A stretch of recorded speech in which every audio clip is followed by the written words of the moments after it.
बिस्मिल्लाहिर्रहमानिर्रहीम। अस्सलामुअलैकुम नाज़रीन।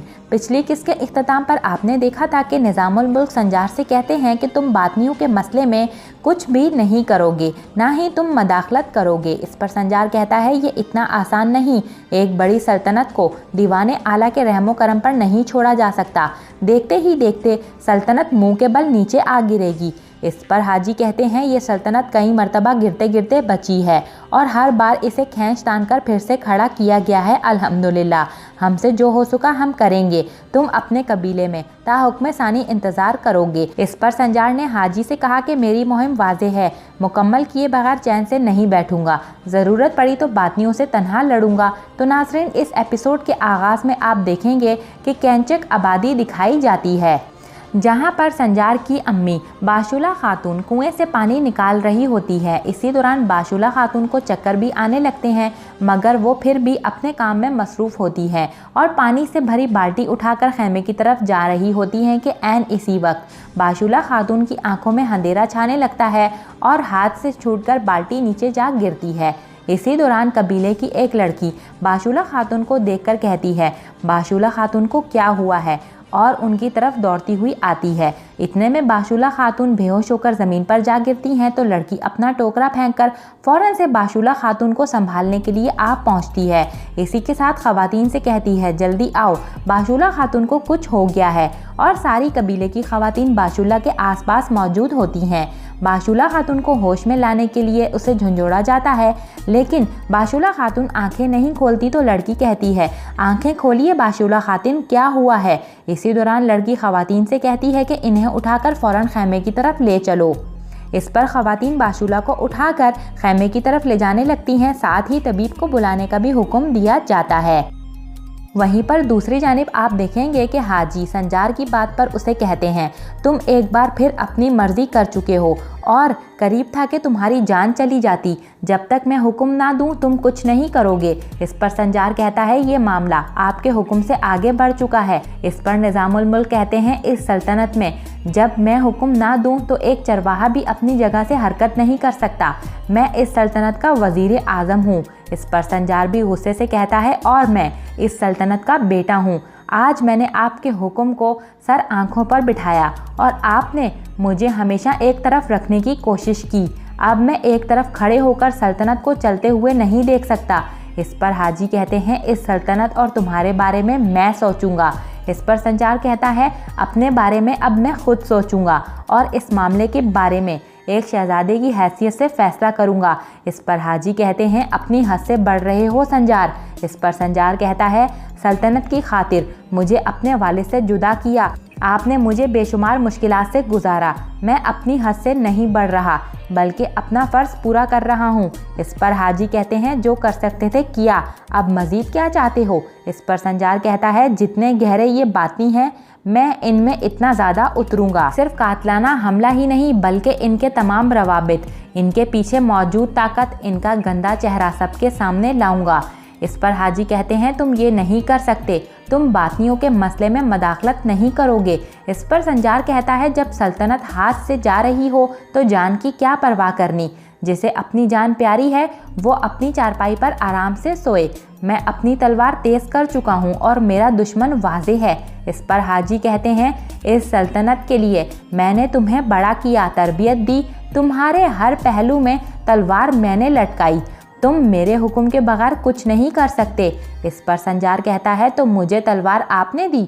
ये कहकर संजार अपने पहलू से दोनों तलवारें उतारकर एक जानिब रखते हुए कहता है तो ये लें अपनी तलवारें, मैं अपनी तलवारें खुद तैयार करूंगा और अपना रास्ता खुद चुनूंगा।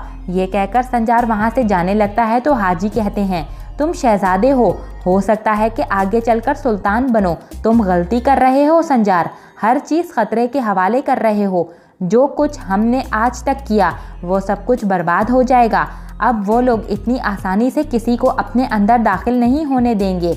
इस पर संजार कहता है सल्तनत की बर्बादी के बाद सुल्तान की क्या अहमियत रह जाएगी, मैं अपना आखिरी फैसला सुना चुका हूँ, याद रखिए कि मैं अपनी बात से फिरने वाला नहीं हूँ। ये कहकर संजार वहाँ से रवाना हो जाता है। दूसरी जानिब दाई आज़म अपने दाइयों से कहता है सल्जोक सरजमीन पर हुक्मरानी करने का वक्त आ चुका है। मजबूती के लिए हमें इल्म पर अबूर हासिल करना होगा। इल्म, तिब, फ़नून, तिजारत अपनी मुट्ठी में करेंगे तो ये हमारे अगले कदम की इब्तिदा होगी। इस पर एक दाई पूछता है, जनाबे आली, फ़िलहाल हमारा हदफ क्या है? इस पर दाई आज़म कहता है, शिल्मज़ार। इस पर हसन कहता है, अमीर अल्तबर की सरजमीन, वो तो बहुत ताकतवर शख्स है। इस पर दूसरा दाई कहता है, और मुझे तो वो कभी पसंद ही नहीं करेगा, वो एक बदनसीब और बेरहम शख्स है। इस पर दाई आज़म कहता है, जब हम इसकी कमज़ोरियाँ अपनी मुट्ठी में करेंगे तो इसकी तबीयत नमक के साथ बर्फ़ जैसी हो जाएगी। कमज़ोरी है इसकी बेटी तोरना, और हम तोरना को इस्तेमाल कर कर एलतबर से जो चाहेंगे वो हासिल करेंगे और इसे शिल्मज़ार में फैलाएंगे।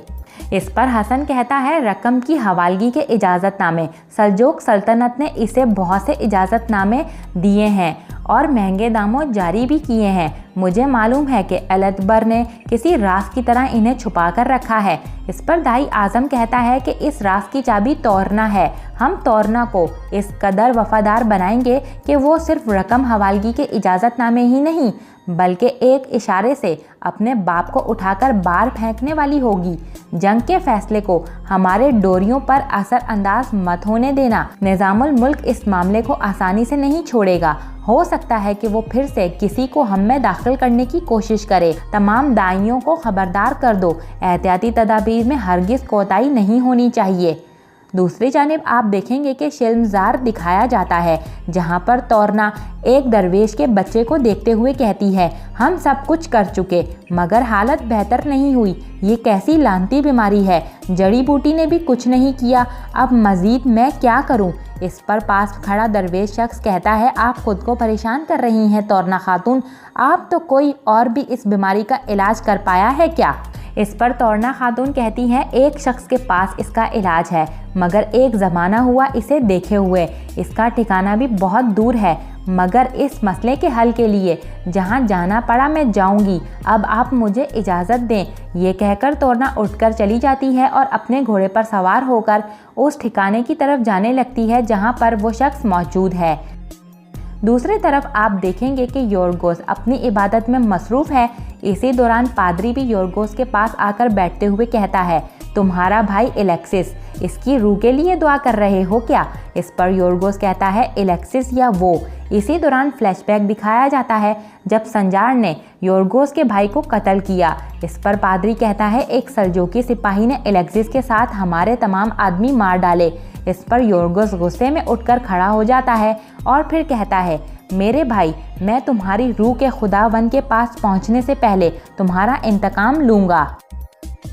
दूसरी तरफ कैनेक आबादी दिखाई जाती है जहां पर संजार अपने कबीले में वापस आता है और ख़वातीन संजार को देखकर कहती हैं, संजार साहब आए हैं।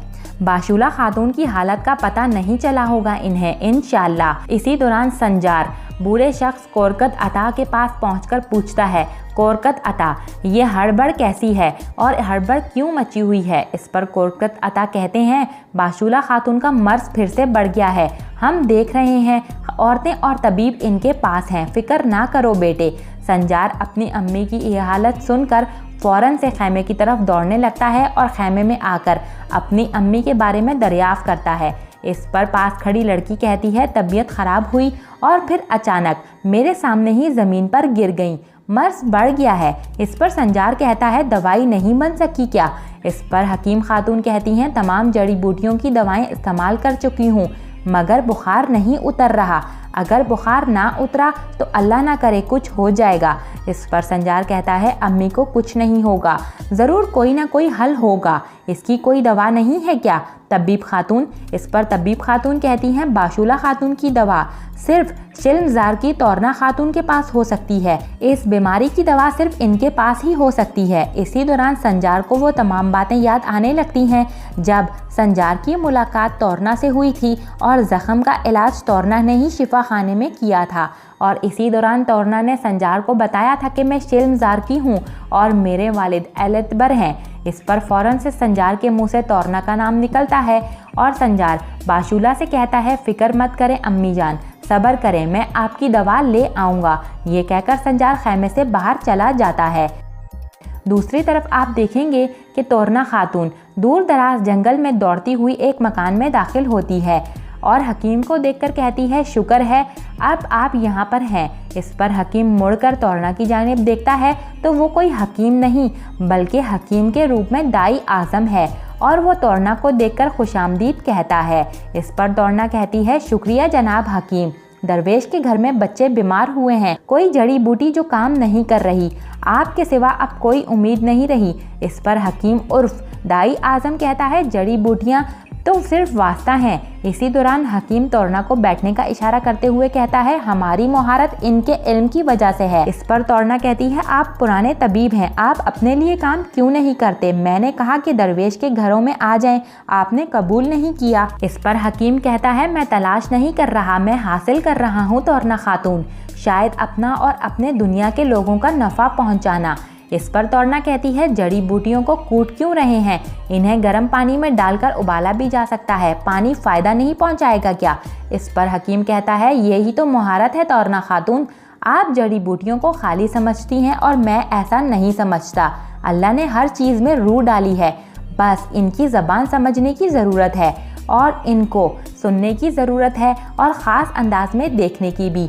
इसके बाद हकीम जड़ी बूटी को कूटकर एक बोतल में डालता है और ऊपर से पानी डालकर बोतल को बंद कर देता है। तो तोरना बोतल को देखकर कहती है, ये क्या, ये कैसे हो सकता है? इस पानी का पता है मुझे, आपने जो डाला है ये पहाड़ों का पानी है जहाँ पर रेवड़ चढ़ाए जाते हैं। इस पर हकीम कहता है, जड़ी बूटियाँ बुखार कम करेंगी मगर इसकी तासीर कम होगी और इस पानी का इजाफा इसलिए किया है कि इसे मुकम्मल तौर पर ख़त्म करे। इस पर तोरना बोतल लेकर इसकी खुशबू सूंघने लगती है तो हकीम कहता है, तोरना खातून, इल्म जानने से मेरी यही मुराद थी, आप सिर्फ अंदर देखती हैं, गहराई में भी झांकिए तो पता चलेगा कि ये चीज़ दूसरी चीज़ को मुकम्मल कर रही है। इस पर तोरना कहती है, मैंने आपसे ज़्यादा माहिर आदमी नहीं देखा, अगर ये दवा बच्चों के काम आ गई तो यकीन रखिए इसका बदला मैं ज़रूर चुकाऊंगी। इस पर हकीम कहता है, तोरना खातून, हर चीज़ दूसरी चीज़ को मुकम्मल करती है, नुक्स बस हम ही जानते हैं, काफ़ी है कि हम मिलकर लोगों के काम आते रहें। इस पर तोरना खातून दवा लेकर शुक्रिया अदा करते हुए वहाँ से जाने की तैयारी करती है और फिर कहती है, फ़िलहाल मैं जा रही हूँ और आपसे फिर मुलाकात होगी। इस पर हकीम कहता है, हाँ हम मिलेंगे और फिर तोरना खातून वहाँ से उठकर बाहर चली जाती है और यहाँ पर इस एपिसोड का इख्तिताम होता है। नेक्स्ट एपिसोड के लिए आप हमारे चैनल को सब्सक्राइब कर लें, इसके अलावा वीडियो को लाइक करके अपने दोस्तों के साथ ज़रूर से शेयर कर दें। Thanks for watching and keep supporting us.